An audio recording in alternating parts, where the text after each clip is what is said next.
when you're coming up with a policy, who are you going to believe? R guy or AM guy? Who are you going to believe? So this is an issue. You might have remembered that, I think it was 2011, there was this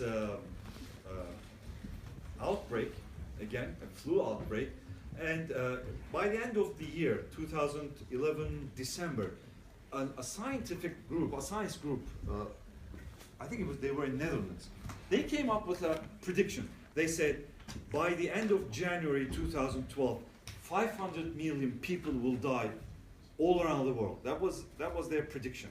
Do you guys remember this? This was very interesting.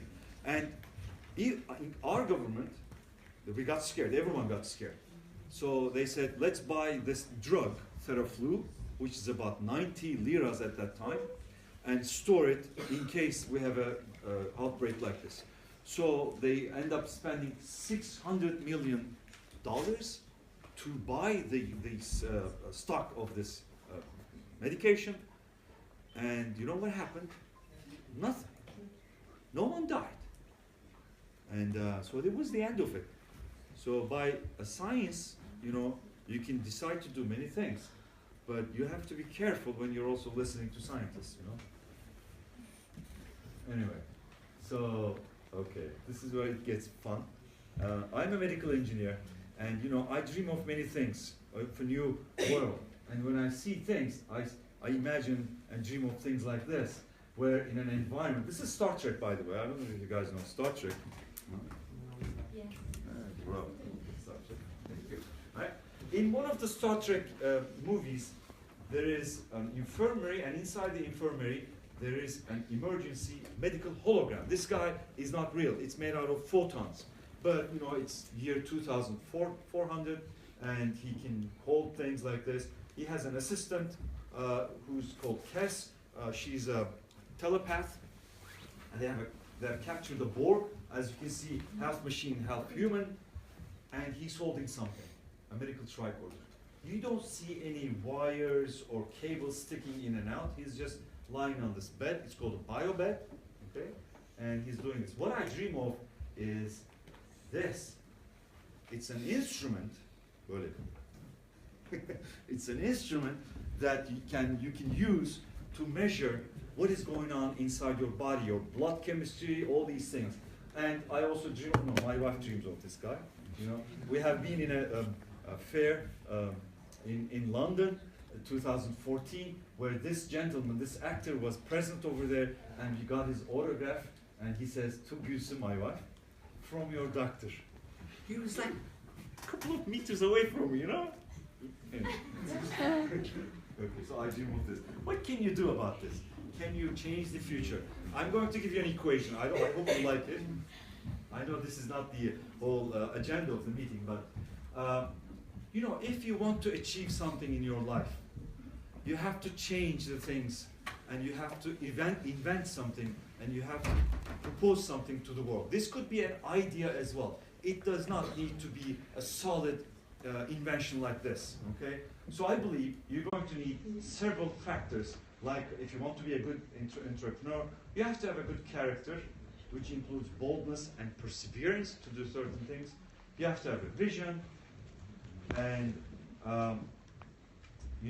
you have to have communication skills and many things. So now, everyone has a piece of this. Not everyone is a good speaker. Not everyone has a lot of money, like capital over here.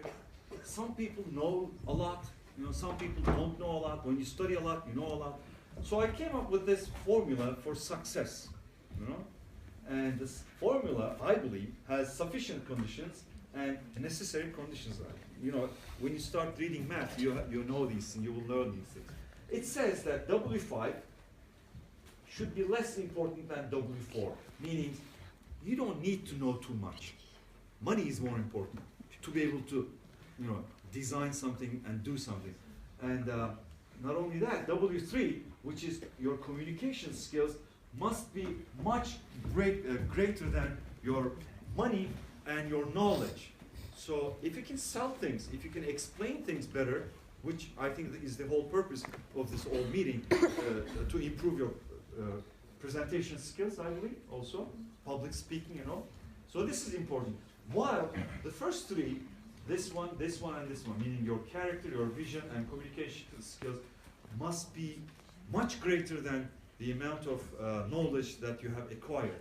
And over here, I have one more. I'm sorry, I'm bothering you with this, but this is like 30 years of experience, and I'm trying to share it with you. It says that as you start acquiring more knowledge, your character, your boldness, you know, the things that you would like to do, your risk-taking goes in opposite way. So this is why I became a professor and not an entrepreneur, because I studied all my life and I know the risks and I was scared of taking risks. So as you can see, people who have become rich don't actually go to colleges. I'm not telling you not to go to colleges, but you know, there's an inverse proportion like this. If you study less, you become more, you can take more risks, and you know, what the heck, I'll do this, and you do it actually. Yeah. So last but not least, I hope that you can boldly go where no one has gone before, and the recipe is that it all starts with a vision, and then you invest in yourself like you're doing over here. This is an investment also. You're trying to improve your skills, and I believe that success is going to come because Gauron from Klingon Empire has said that act, you shall have dinner. Wait, you shall be dinner. Thank you.